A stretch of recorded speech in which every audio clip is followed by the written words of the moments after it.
Good evening. All right, so we will begin. In the last class, we have discussed about the Claude Lévi-Strauss, the rise of structuralism, also Ferdinand de Saussure. Now we will move on to Roland Barthes. So, what are the important works written by him? Sir, this work, as said, based upon Sarrazin Balzac's work.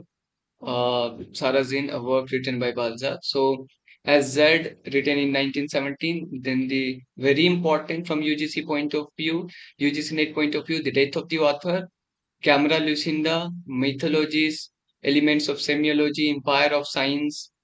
So, now let's see that in As Z, which is based on the story Sarrazin, written by Balzac. Sarrazin is a story written by Balzac.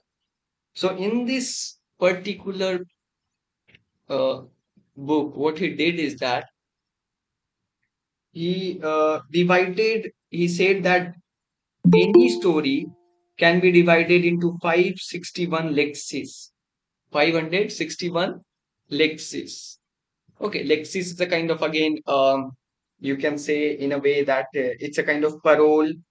We were discussing lang and parole, that lang is the reservoir and parole is the act of speaking. In the same way, any story can be divided into 561 lexis.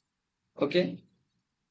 Um, then he further divided these lexis or this story into five codes.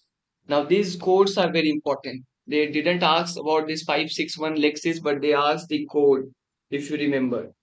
So what are these codes? Hermeneutic, pro-reality, then semic, symbolic, and the last one is cultural. Okay, five codes are there: hermeneutic, then pro-reality, then semic, then symbolic, and then cultural, which is also called as referential. So these are the five codes.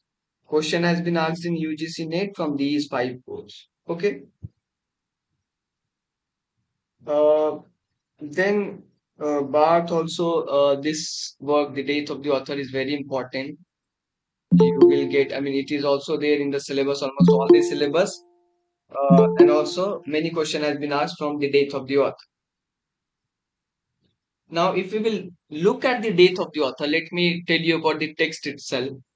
That date of the author consists of almost 6 to 7 paragraphs.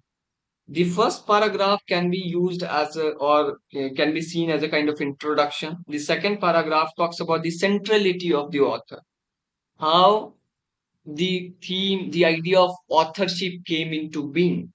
Okay. Then the third paragraph will talk about the myths and already the myths that are around authors and how author people or scholars have tried to dethrone author in the past. Okay. The myths that has been already used to dethrone the author.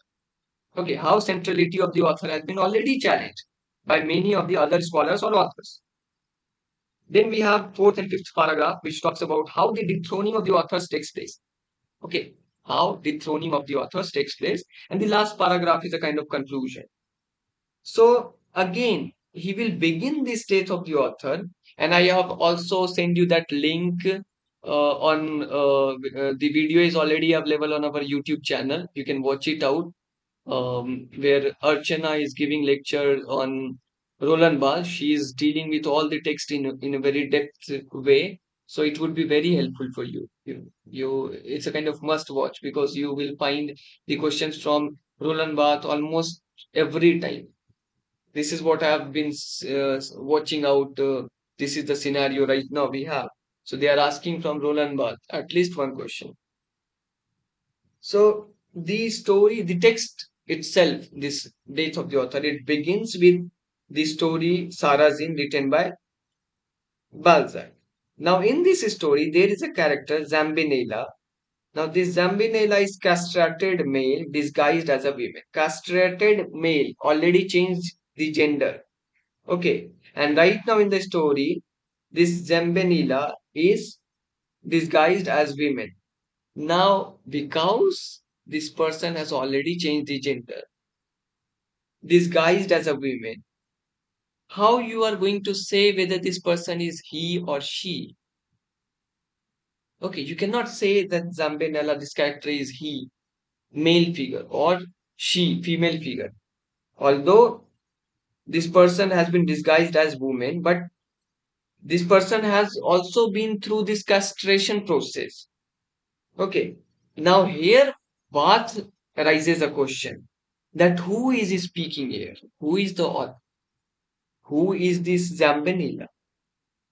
Okay. So he tries to give you one of the instance of dethroning the authorship. How you are going to say whether this author is he, she, or who is this person is. Okay. So this is one of the way in which authors always try to dethrone this authorship, the idea of authorship. Authorship is a kind of position, isn't it? And there is a kind of general human consciousness that we want to give stability to everything that we watch around. Remember, in structuralism, I said that there is a tendency in human being to give structure to everything. Unstructured things are something which we don't like, isn't it? This is very common.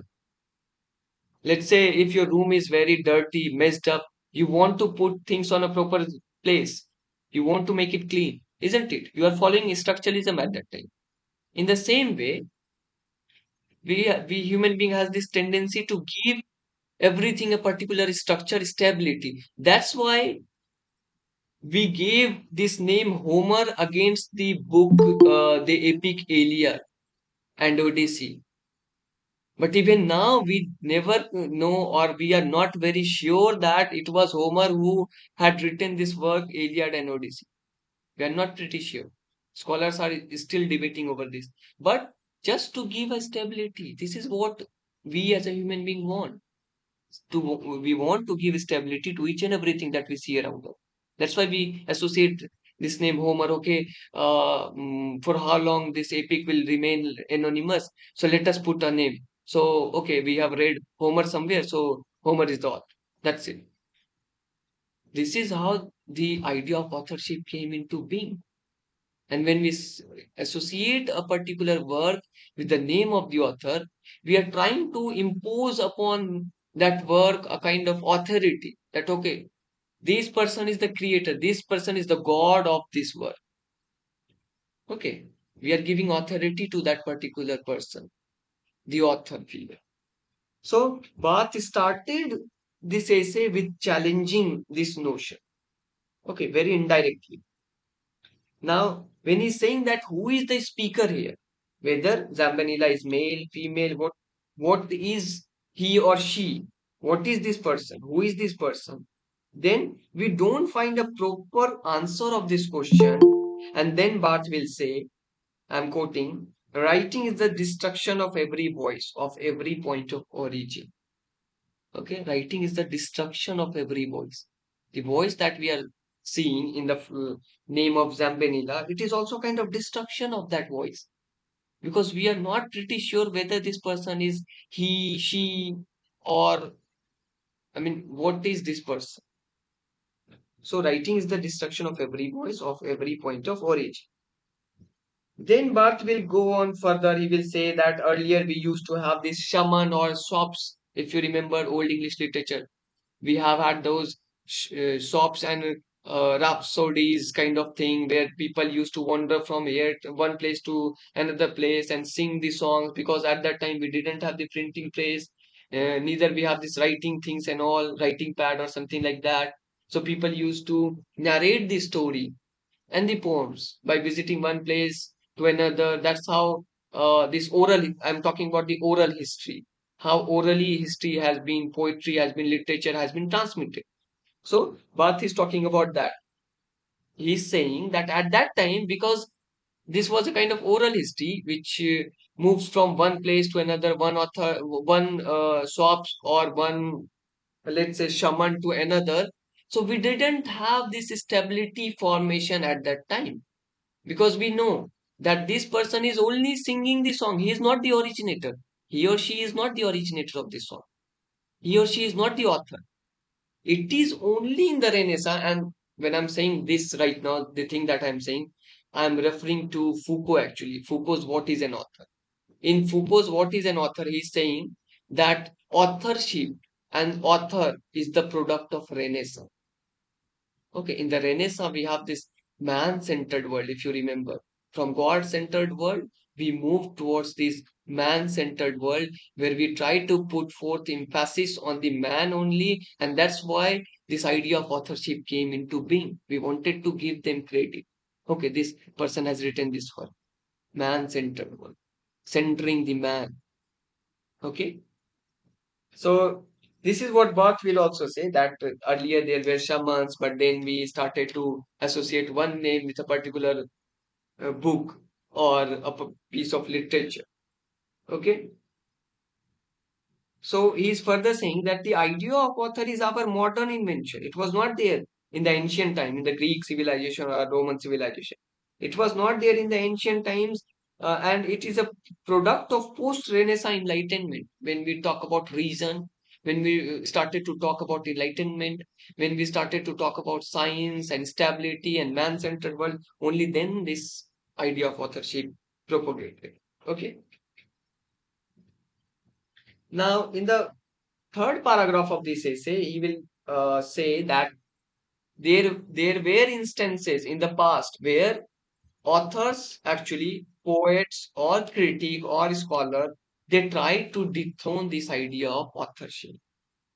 Now, who are the authors he is referring to when he's saying that these authors are actually destroying the idea of authorship? Do remember, they can ask you Stephen Mallard, Paul Valery, Marcel Proust. These are the three writers whom he is referring to when he is saying that these three authors actually already challenged the idea of authorship. Okay, Stephen Mallarmé, French author. Paul Valéry, again French author, because Roland Barthes himself was a French critic and philosopher. That's why he's giving example from France only. So French author Stephen Mallarmé, he was also a poet. Then Paul Valéry, then Marcel Proust. He's giving example of these three authors. I won't go much in detail that what these three authors said, but these three authors actually tried to dethrone the idea of authorship. This is what Roland Barthes wants to say through by referring to these authors. Then he further says that there is one more invention in the modern time, which is surrealism. If you remember, surrealism is the projection of very fragmented and then very image which is not quite clear. It's a projection of that kind of image. So Roland Barthes is saying that surrealism is also a kind of technique which somehow tries to dethrone author in a way that they are portraying a story in a very confusing manner, in a kind of very fragmented way or very vague way, so that you can you cannot remember about the author any longer once you are into the story. You will focus only at the story because the story itself is very confusing. You need lots of concentration and all. So, surrealism desacrileges the author's image or status. Okay, they are trying to blur the authorship from the work. Whenever you will see a surrealistic kind of painting or poetry or a novel or a prose work, you will see that there is a kind of blurring images that are coming again and again. So I mean, Roland Barthes is saying that through this technique of surrealism, there is a blurring between the text and the authorship. Okay, authors are getting blurred. They are getting somehow detached from the original work. So this idea of surrealism actually challenged again the idea of authorship. Okay. Then he will refer to linguistics also. Now, why do we say that this particular essay, the death of the author, is a kind of hinge between Barthes' structuralist point of view and post-structuralist point of view? Try to understand this, that when we try to give stability to anything, that is part of structuralism. When you are destabilizing something, that means you are challenging the notion of structuralism. The moment Roland Barthes says that the idea of authorship can be challenged. There is no author, the death of the author. He is challenging the notion of structuralism and moving towards his idea of post-structuralism. That is the reason why the death of the author is considered to be acting as a hinge between his structuralist point of view and post-structuralist point of view. Is it clear? Am I making sense? If you have confusion in this, you can ask me again. But try to understand it. This is very important.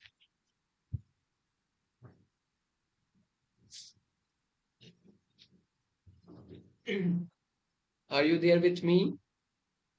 Great, great, great. Thank you so much. Now, see, I will give you few examples also, very Yes, easy it's Yes, examples sir, clear so to that clear, you can sir. now. understand Yes, sir. the difference between his structuralist and post-structuralist point of view. Now, what he's saying that there is no central meaning to author, it has no center. The moment he's saying such thing, this means that he is moving towards post-structuralism. He's saying about this and disentangling of everything. Okay, there is no particular structure, there is no center. You cannot say that author is the center of a work. And if you remember, the whole idea of structuralism is about structure and giving center to everything.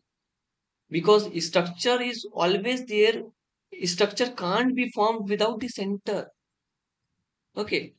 For instance, see this circle has this center and it follows a particular structure. I was giving this reference in my last class also. In the same way, when he's saying that author is not at the center, he's challenging the structurist point of view.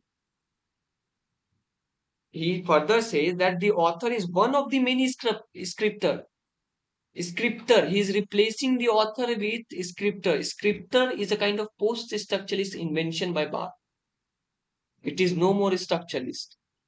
Okay, he is no more structuralist when he is mentioning scripter. He's saying he is replacing the author with the scripter. He's saying that scripter is one of the author, but not the only author, one of the authors. Okay. So obviously, scripter is a kind of reader. So as many as readers, as many as interpretation of a text you have. Now, he will go to this post-structuralist view further. He will talk about the theological meaning that God-centered world to man-centered world. That's how we change the center every time. So if we are changing the center every time, then how can we say that with this world has a particular center? We are challenging the center each time, which is what the deconstructionist will further say, post-structuralist will say further. Okay. Now, in the post-structuralism, you will find the work of Baudrillard. He will talk about the simulacra and simulacrum. Again, he is saying that what you see is real. There is nothing beneath, no truth or no reality beneath it. If you are watching a Mickey Mouse, just assume that it's truth. Whatever you are watching is the truth. If you are going to get under the mask of that Mickey Mouse, what you will find? A normal human being. Because Mickey Mouse in reality doesn't exist. So Baudrillard is saying the same thing, that what you see is the real. Do not try to go under that. Now, I will give you one example, very common, simple example to prove this post-structuralist point of view. For instance, you have an onion. Okay, start peeling it off. You you started peeling it off. Do you find any center at the end? Inside an onion or inside an orange? Quickly, tell me.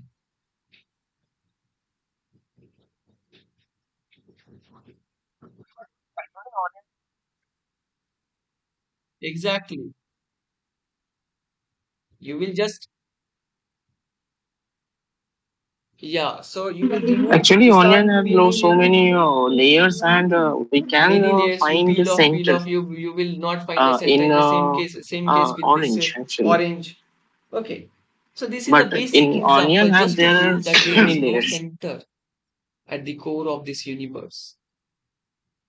Okay. You cannot prove things with centrality, with logical reasoning every time.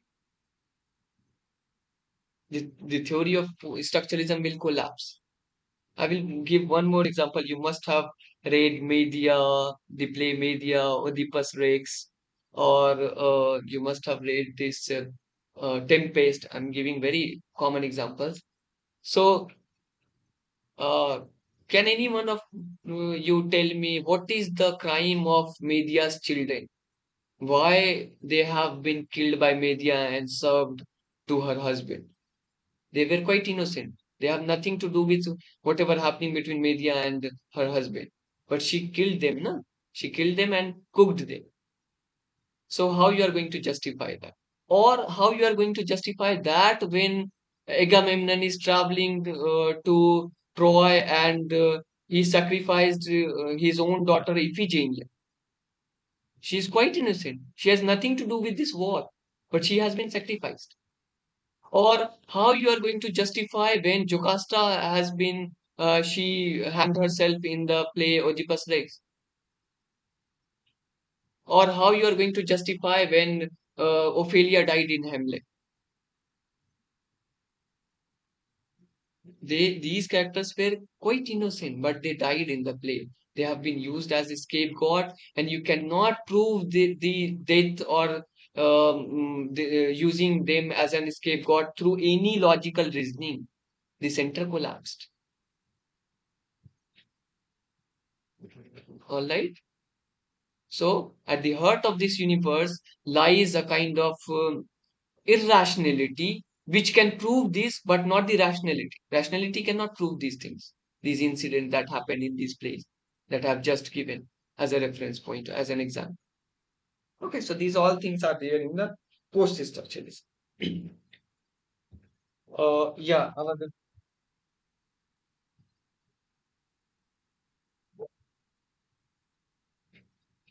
yeah, the idea of logocentrism has been challenged Sir, can Derrida we in relate post-structuralism, isn't it? this So with logocentrism? logocentrism was there Whatever in is the it? structuralism, where they are giving center to each and everything, trying to put it into the center. They are trying to give a structure to everything. That is what he said by logocentrism. Yes. Okay, we'll talk about that further. So from apart from death of the author, this is important because they usually go deep into this particular essay when they ask questions. Then we have Camarellus in the mythologies. Mythology is again important because here he again said, like that of Claude Lévi-Strauss, that culture is also like language. This is what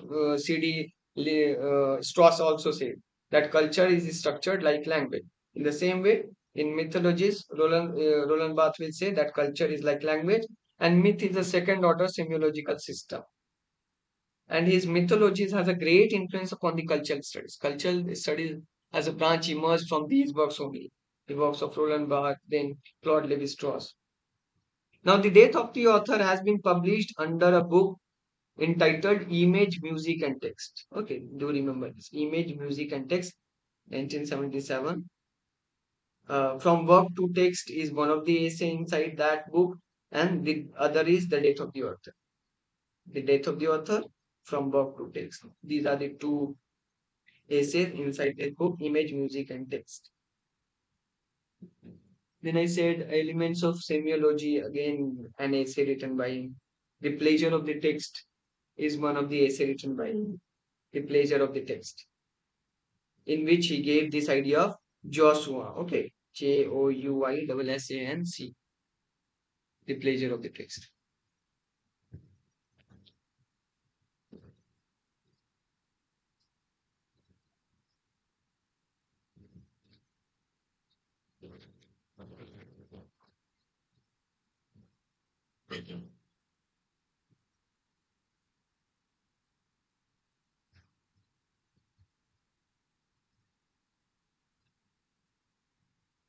Then he also wrote a work, is Introduction to the Structural Analysis of Narrative.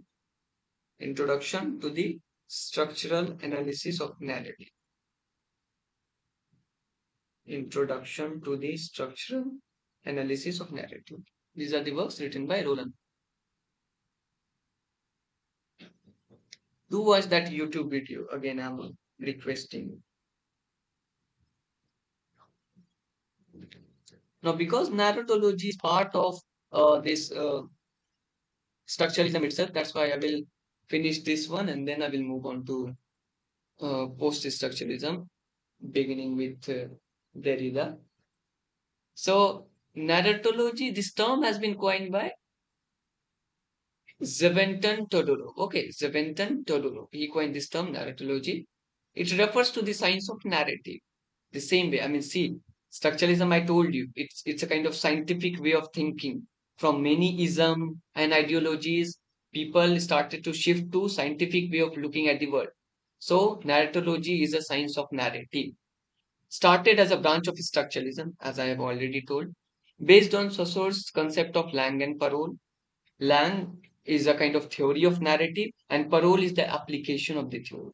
Earlier, what I said, that Lang is the reservoir of language, that is theory of narrative. Yeah, sorry. And Parole is application of theory. Parole is the application of theory, which means that how you are going to apply that theory. Okay, so theory of narrative is the competence. Theory of narrative is the reservoir. Application of theory is the performance. Application of theory is how you are going to apply that reservoir. Clear? So this is how Lang and Parole is associated with narratology. Then these are the important works, very important works associated with narratology. First of all, Morphology of Folktale by Vladimir Prop. I will come back to this. Then Structural Study of Myth by Claude Lévi-Strauss. Structural Study of Myth, Claude Lévi-Strauss.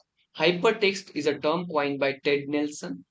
Do you remember this? Hypertext is a term coined by Ted Nelson. Grammar of Decameron is a book written by Zeventon Todoro, who coined this term narratology. The Journal of Narrative Theory is associated with narratology again. This is a journal. A Theory of Narrative is a work written by F.K. Stanzel. A Theory of Narrative is a work written by F.K. Stanzel. Narrative Discourse, again a work written in 1980 by Gerard Genette, who also coined this term metatextuality. Do remember, Gerard Genette coined this term metatextuality, and the name of the book is Narrative Discourse. Then Dictionary of Narrative Theory, a book written by Gerald Prince. Post-classical narratology, it is a term, post-classical narratology is a term coined by David Harman. David Harman. I'm giving you one more minute. Write it down if you want to write.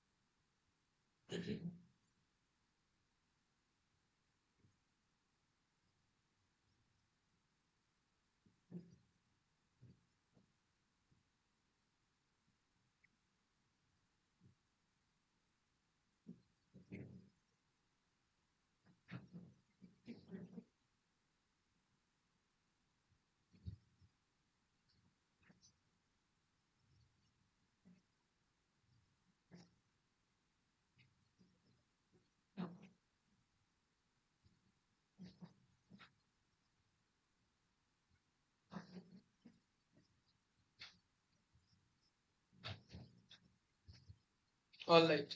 Now, what are the terms associated, important terms associated with narratology? The first one is obviously fabula and sujet. These are the terms coined by Victor Slowski in his work Art as Technique. So, fabula is the story, sujet is the plot. In a simple kind of language, you can say that fabula is the story and sujet is the plot. Then Bakhtin's term monologism and dialogism. This is also associated with narratology actually, which we also use in structuralism also. So this is a term that he used in the dialogic imagination. Then analepsis and prolepsis. Analepsis means flashback and prolepsis means flash forward.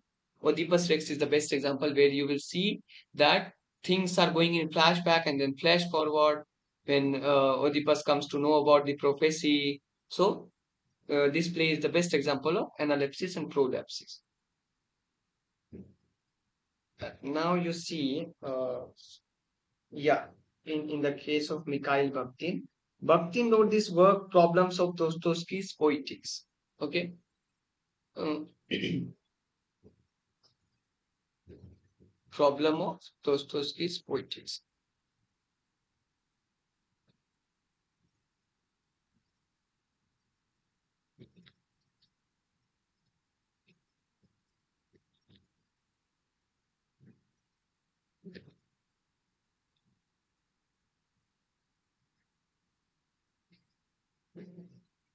I always used to forget his spelling. What is the spelling of Dostoevsky?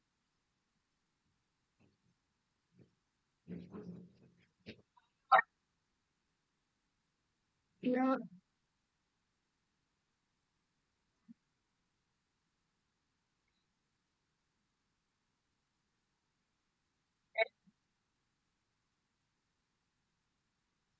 Is it right? Dostoevsky. Okay. So Dostoevsky's Poetics, written around Dostoevsky. 2029, S where he talked, he S mentioned this concept of unfinalizable self, then polyphony, then carnival. These all the D O terms that he S used T here. O E Again, B in other works also. It Structuralism. doesn't mean that he used these terms only in the problems of Dostoevsky.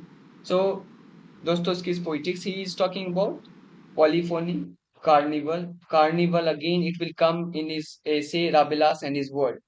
Okay. Even before Dostoevsky's Poetics, he wrote this work Rabelais and his world, in which he mentioned carnival, the term carnival. Rabelais and this world. Okay. Where he mentioned the term carnival. This question has been asked in UGC note. Then I told you about dialogic imagination, where in which he's talking about heteroglossia, dialogism, chronotope, carnivalesque. Now, heteroglossia is obviously the plurality, multiplicity of voices. Dialogism again deals with this multiple voices actually, which we find in a literary text. Chronotope deals with this idea of chrono, which means time, and tope, which means space. Okay, the time and space that used to change in a literary text. It deals with that idea, chronotopic idea. When we say, for instance, a myth or a story or a legend, let's say Ramayana or Mahabharata, it's a kind of chronotopic story. Even the time is changing, space is changing, the story remains the same. We still have a significance of that. In the same way, many theories that has been propagated use this basis of chronotope in order to um, go beyond the limitations. Okay, so chronotope deals with this idea of time as well as uh, space. Sorry, then carnivalesque. And under this dialogic imagination, was this essay, very important, discourse in the novel. Okay, discourse in the novel is the essay under which he used the term heteroglossia. And what is the pen name under which Bakhtin was writing?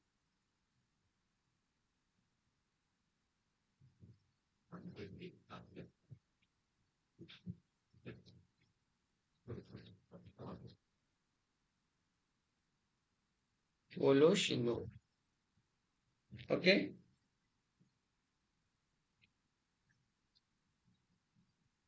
Alright, so I was talking about these terms. Then, yeah, obviously, when it comes to narratology, Vladimir Prop is very important figure.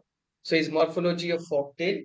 These are the important information because this has been asked in UGC NEC that in the morphology of folktale, written in 1928 and translated into English in 1958, he said that most fairy tales could be broken into 31 function. Remember 561 lexis said by Roland Barthes. In the same way, he's saying that most of the fairy tales could be broken into 31 functions, that is narrative, and 7 characters. Now, who are these 7 characters? Hero, villain, false hero, donor, which means wiser person, dispatcher, which refers to father, then helper. These are the 7 characters. Uh, his works actually influenced both Roland Barthes as well as Levi Strauss. Okay, this much you need to know about Vladimir. that he wrote this work, Morphology of Folktale, and he said that most of the fairy tale could be broken into 31 function and 7 character. 31 one functions are quite long.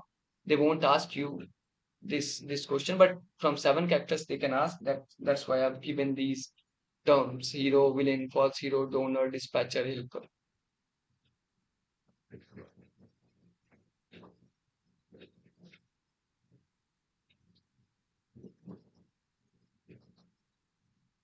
There will be a heroine. Okay, the 7th character will be hero.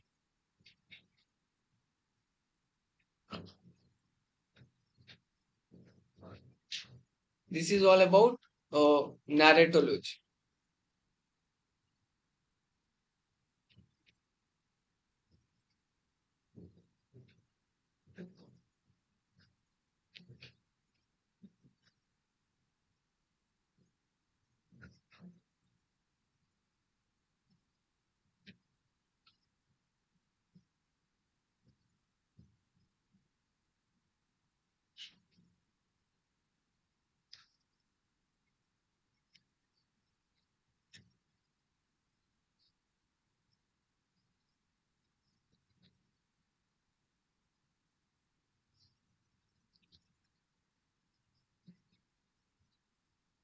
Roma Jacobs.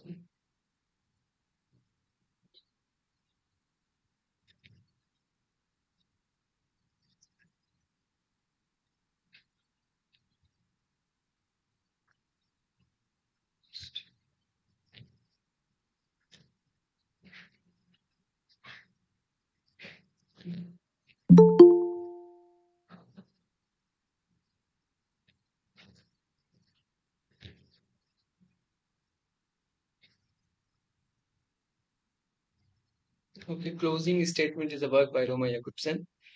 Subtitle is Linguistic and Poetics. He's the one who gave this idea of metaphor and metonymy, if you remember. I told you in the last class. He was also the originator and very important figure associated with Prague Linguistic Circle, 1926. Okay, Prague Linguistic Circle. We have had two linguistic circle. One is the Prague, and another is Prague Linguistic Circle. And tell me the linguistic circle, another circle that was very famous.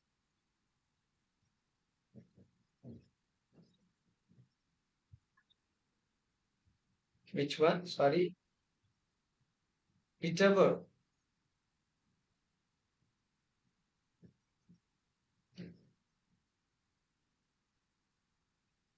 I mean, there were two circles. One was the Prague Linguistic Circle. There was one more circle which was very famous, where a group of scholars used to meet associated with the structuralism and linguistic. So I'm asking that name. One was the Prague Linguistic Sir, Circle. repeat the question, please. Yeah, Moscow Linguistic Circle was there. Opoyas, also known as Opoyas, isn't it? This Opoyas actually stands for, because it's a again a Russian kind of term. Petrograd. So it stands for the Society for the Study of Poetic Sir, Language. Okay, Moscow Moscow Linguistic Linguistic Circle, Circle. founded in 1915, uh, also known as Opojas. So this stands for the Society for the Study of Poetic Language. The Society for the Study of Poetic Language. So, Moscow Linguistic Circle founded in 1916 and Prague Linguistic Circle founded in 1926.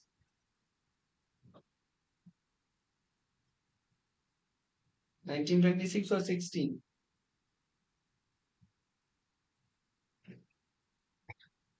All right. Then it must be 16. Are you sure about that? Let me read. 1960. Prague. Founded in 1926. All right. So 1926, the Prague Linguistic Circle, do not confuse So with this. And then 1916. Moscow Linguistic Circle around 1915. Opoyaz is coming with this Moscow Linguistic I think Circle. Okay. So they are 15, 16 kind of. But then Prague Linguistic Circle is 1926. correctly. No, sir. I'm 1926, sir. 1926 it was founded actually. We will talk about this once I will deal with this formalism, because these circles can come under that. Roma Jakobson also is a part of uh, formalism.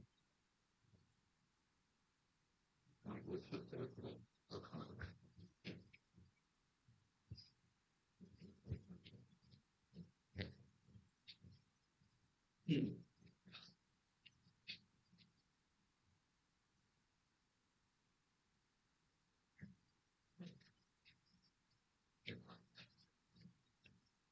Apart from these important authors, now I am moving towards least important authors, but their works are famous. One is Gerard Genett, who wrote this work, Structuralism and Literary Criticism.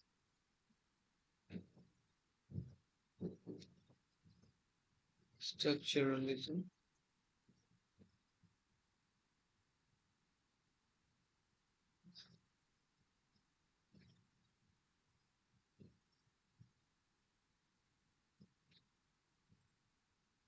Narrative discourse.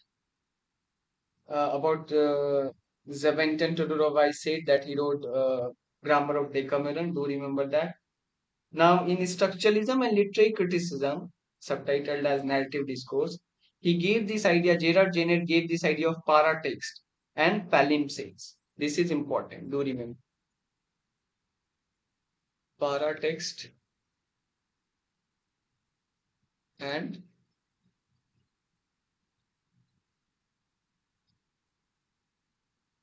palimpsest.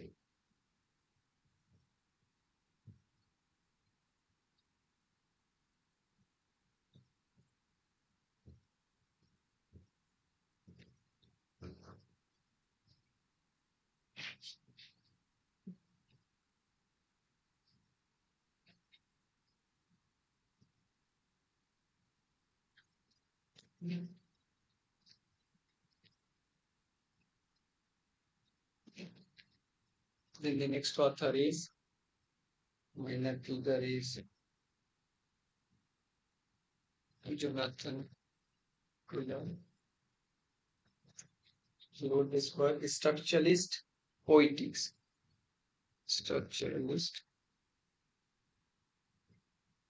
Poetics.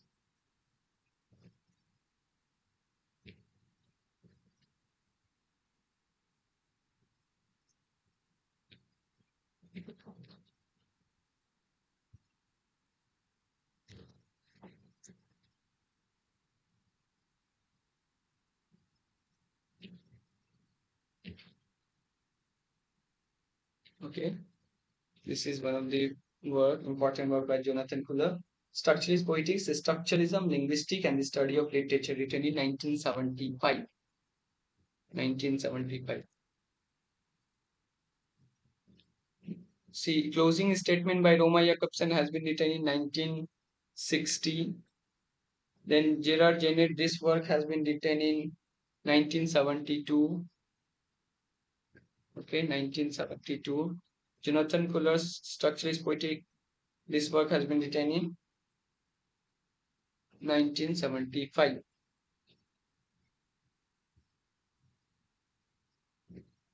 And the last one is A.G. Primus. He wrote Structural Semantics.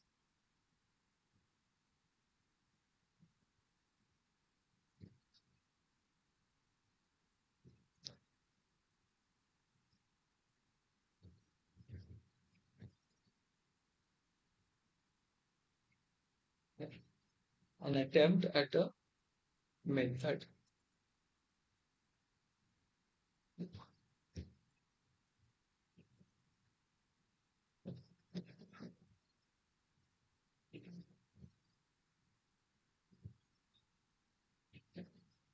These are the works written by these structuralist authors.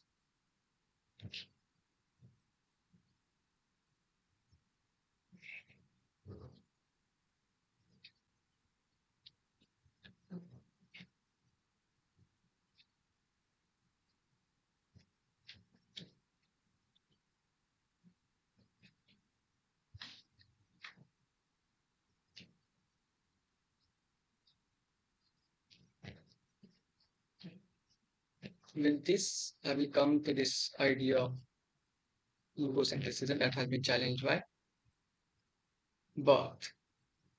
Now, in a simple way, I just want to say that let's say if Ferdinand de Saussure is saying that sign is equal to signifier by signified, which means when I'm saying dog, that sound or the alphabet actually refers to an image, a concept of an animal that can bark, which can bark, and also is four-footed animal with a tail.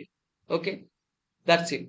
He is saying absolute meaning is possible. Okay, when I'm referring to someone, we can get the absolute idea. Although language, this different, the association between signifier and signified is arbitrary, still we have almost clear idea or meaning of a particular thing. Okay, it will stop there. When we say dog, it will stop there. We will get the finalized kind of meaning. Now, an important lecture given by Derrida was also a structuralist practitioner before he started this post-structuralism or deconstructionist school.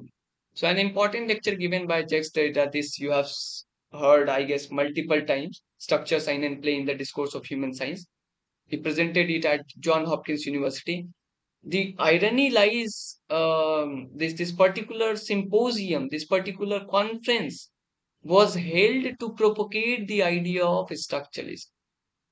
And the greatest irony is that the same conference becomes the cause behind the rise of post-structuralism. This conference has been called, this symposium has been called to propagate the idea of structuralism only. But Derrida's this particular presentation, Structure, Sign and Play in the Discourses of Human Science, it actually marked the destabilization of structuralism and the rise of post-structuralism. He challenged the notion of logocentrism. How? He said that, let's say if I'm saying talk is at the center. Okay, talk will refer to speech will refer to say will refer to speak, and this is a continuous process. There is this undesirability of final meaning. So how can, as an structuralist, you can say that a signifier refers to an absolute signifier? How is this possible? When the meaning is always differing from one meaning to another to another, and this is a continuous process, it will go on to eternity. If you will sit with a dictionary, then how you can say that there is a final fixed meaning? Each signifier refers to a signified refers to a signifier. How is this possible? That's how he started to challenge this idea of logocentrism, this idea of meaning making process, giving structure to everything.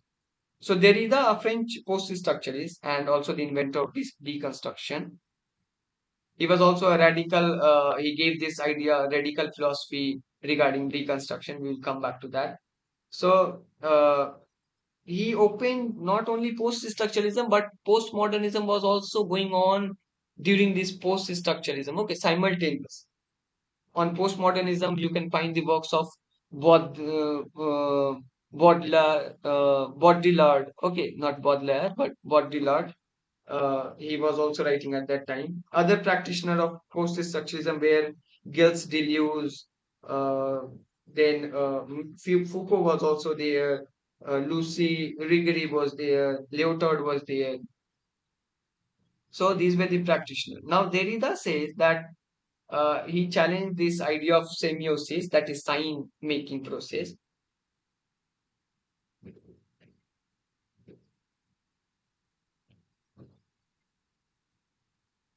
So he's saying that according to him, sign that we are using are arbitrary. He's taking this idea from Saussure, remember. He's taking this idea from Ferdinand de Saussure to challenge him. He is saying that the signs that we use are arbitrary. Okay. Signs are exterior or material. It is not always mental, because if a particular term, I mean this word or sound, if we will talk about word and sound of a particular, let's say I'm saying dog, D-O-G is the alphabet that I'm using. It produces a sound dog. So that sound lead to a mental image of a particular object or thing. But before that image, this sound or this word is exterior, it's material, it's written there on the page, it's material. Okay, this is what he's saying, that signs are exterior or material, they are not always mental. Now, Derrida's key claim is that a sign and its meaning are members of both a diachronic. Diachronic, remember what I said, diachronic is the temporal series over the time period. When we study something over a time period, it is diachronic.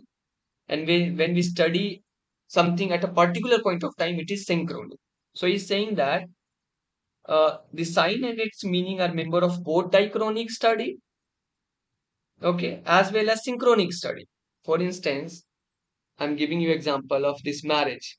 The word marriage is also related to husband, children, and family. This is very synchronic kind of study, how we are using in the present context. Marriage is associated with husband, children, family. If you will look at the diachronic study of this marriage, then how you will study? You will study the history of the word, how it came into being, who were the first time we used it for the first time, what was the point of origin. Okay, this is the diachronic study, that when this word came into existence, from then to now. But synchronic studies, how we are seeing this particular word in contemporary times. Husband, children, family, we associate this marriage with all these things. Now he is further saying that meaning of a sign is always another sign. For instance, when I'm saying marriage is associated with husband, now husband somehow is associated with, though very vaguely, but it is associated with children. Children associated with family. So it is always differing. You are not bound to find a fixed meaning, fixed word for this marriage. If it is arbitrary, then it is differing also at the same time. Okay, so the meaning of a sign is always another sign. Then how you can say that a particular signifier refers to a particular signifier? How is it possible? If a signifier is always referring to another signifier, then you are not reaching to signify it. You are not reaching to a meaning, fixed meaning. So the meaning of a sign is always another sign. Okay. Uh, to put it another word, see, signs are polysemic. By polysemic, what he means? Inexhaustible. Inexhaustible. It will always refer to another sign. One sign, one signifier will refer to another signifier. Another signifier will refer to another. And this is a continuous process. It is inexhaustible. At no point you will be able to conclude. So signs are polysemic. Again, this term, remember, polysemic, which means an indefinitely large number of meaning without conclusion. Therefore, Derrida's main argument is that a sign's meaning is non-present. It is always absent. Is it clear? Am I making sense? It's too much because the things becomes complex, but then I hope you understand. If you're not, you can ask me now. So he used this. Sure, sure.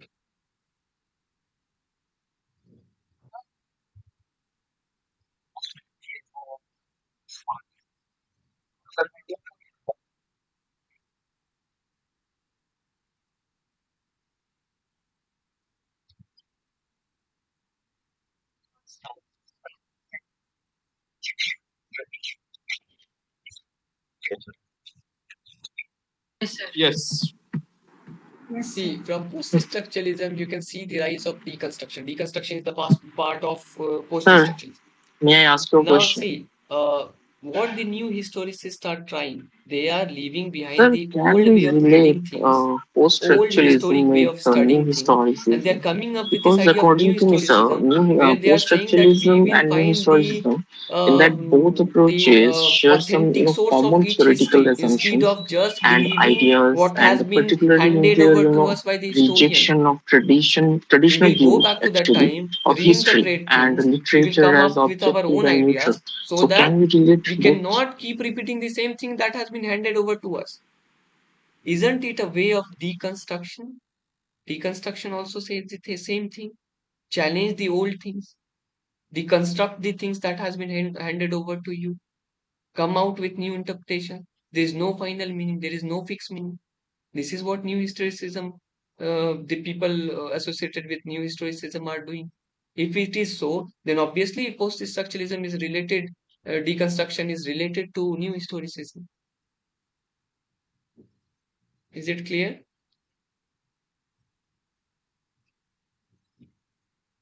You mentioned restriction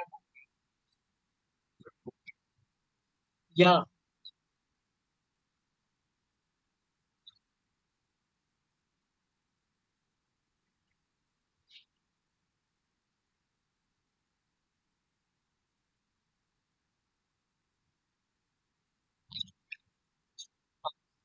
and sense.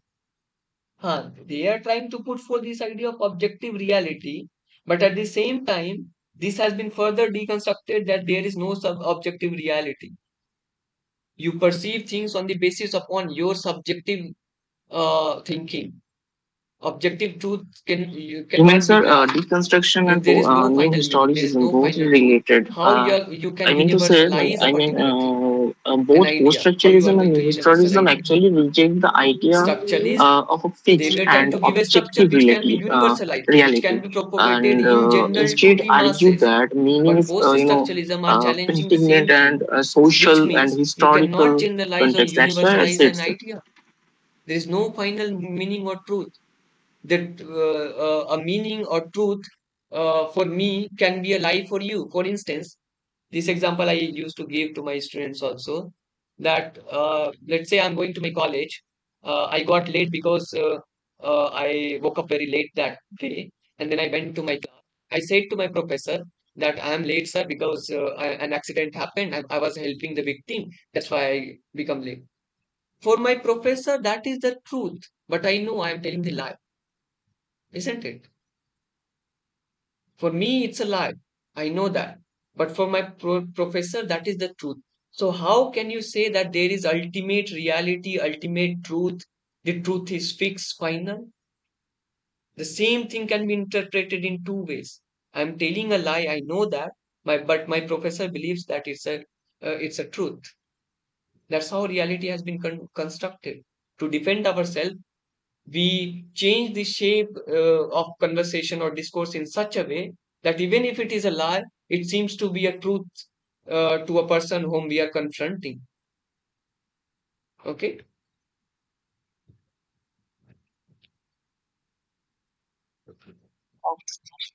So he came up with this idea of difference, where he's saying that each meaning refers to another meaning, which is completely different at the same time differing because it is clinging from one to another. This example that I have gave you. Okay. So say to speech, speech to speak, speak to talk, and it will go on further. Okay, differ and differ. Differ. Do you remember this poem? What happened to the dream deferred, written by Langston Hughes? So the idea of this freedom of the black people that has been deferred again and again. In the same way, the idea of this, the meaning of these words are deferred again and again. All right. Okay, sir. Thank you. Derrida will further say that every statement written or spoken is a lie. Why it is a lie? Because in the every use of word, I have to pretend that there is no complexity behind everything I'm saying. We assume that what we are saying or writing is simple, direct, and understood. But it is not. Because whatever we are saying is actually referring to something else. There is no ultimate meaning, there is no ultimate reality, and my words are actually not referring to the words, to the exact word that I want to say. So, although I'm thinking that, okay, it's quite simple, I'm saying that, okay, Rajiv, have you understood things? But the moment I'm enunciating these things, when I'm speaking this thing, it is not simple, it is very complex. If you consider that each meaning, each word refers to another word, then this is very complex process. It's not that easy. Okay. So it is a lie because in the every use of word, I have to pretend that there is no complexity. behind language, but there is complexity behind that. The reality is, the reality is that there is a complexity behind language, which structuralists have somehow ignored, which has been pointed out by Derrida.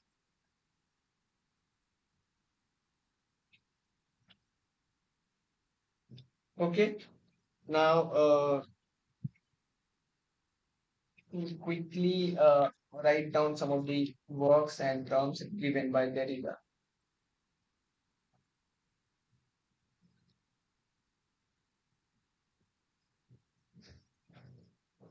Obviously, I told you about structure, sign, and plane in the discourses of human science. Then we have of grammatology, very famous one, known. This work has been translated by whom? Very easy question that has been asked in this unit. Who translated this work written by Derrida? क्रिस्टेवा किसने बोला स्पीवा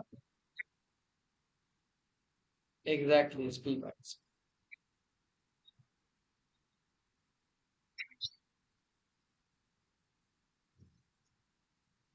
writing at difference speech phenomena. Sorry.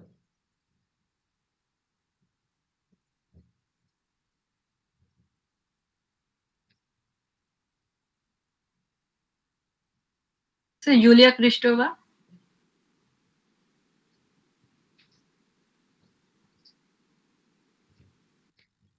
Spivak.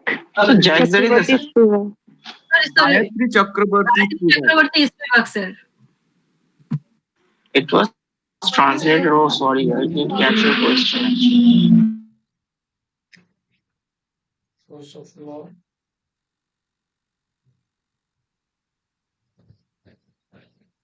These are the works written by him that you can also see on Wikipedia.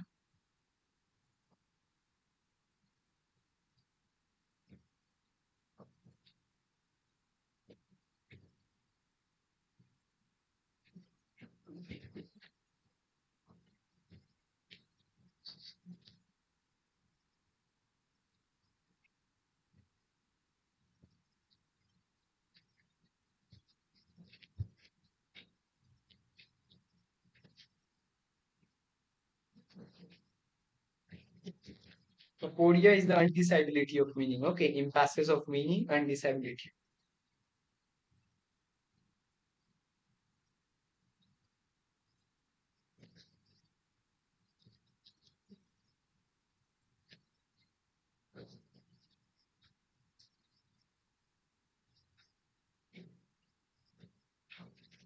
We also use this idea of binary operation. These are the terms associated with Derrida that I'm writing.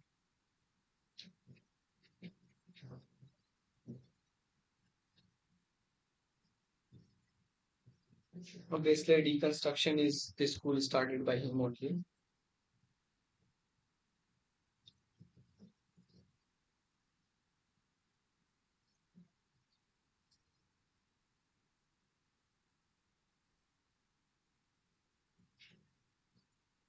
Violent hierarchy.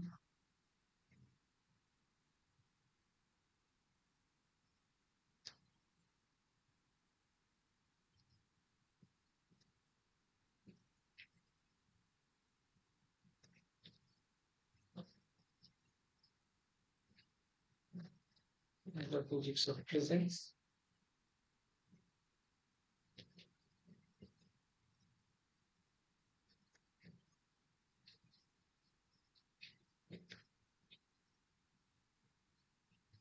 Transcendental signified. Trace.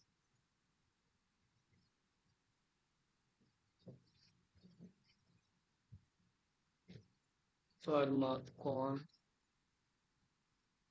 becomes too small.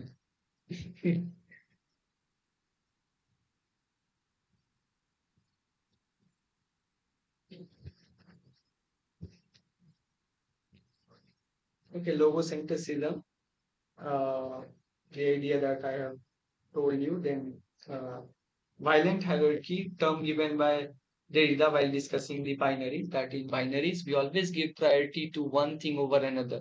For instance, we give priority to men over women, white over black. That's how this violent hierarchy works. In metaphysics of presence is the term used by him. He also used this term transcendental signified. He rejected this idea of transcendental origin or transcendental signified. That is fixed signified or fixed meaning. Then trace is the absent part of the sign. What is absent in a particular sign is trace, according to Derrida. Then he used this aporia I told you. Pharmacon is a term. He's saying that there is no possibility of communication in language without the possibility of contradiction. So language presupposes this idea of contradiction. There is always a contradiction in language. It is not so simple. This is what he means when he's referring to pharmacon. Okay, so these are the terms. Write it down somewhere.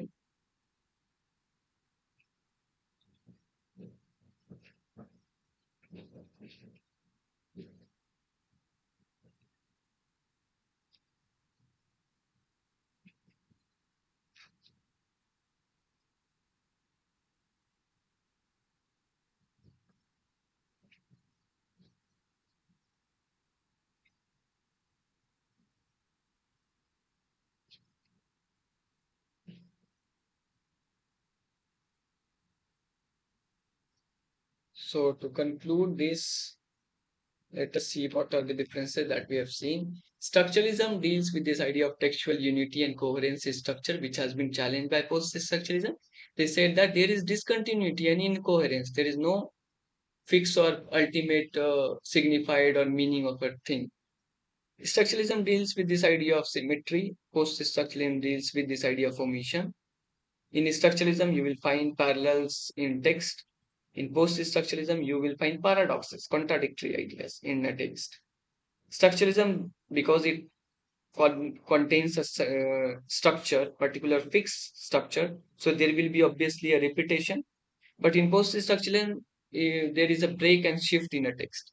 Structuralism follows a pattern. Post-structuralism follows rupture and fragment. It has its origin in linguistic structuralism. We have read that Ferdinand de Saussure was linguist. So it has its origin in linguistic, but post-structuralism has its origin in philosophy. Key thinkers associated with structuralism are Ferdinand de Saussure, Levi Strauss, Roland Barthes, Vladimir Propp, Roma Jakobsen.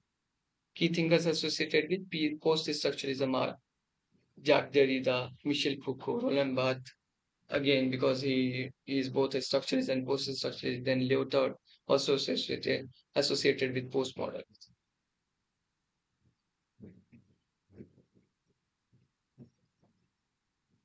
So we will read a few post-structuralist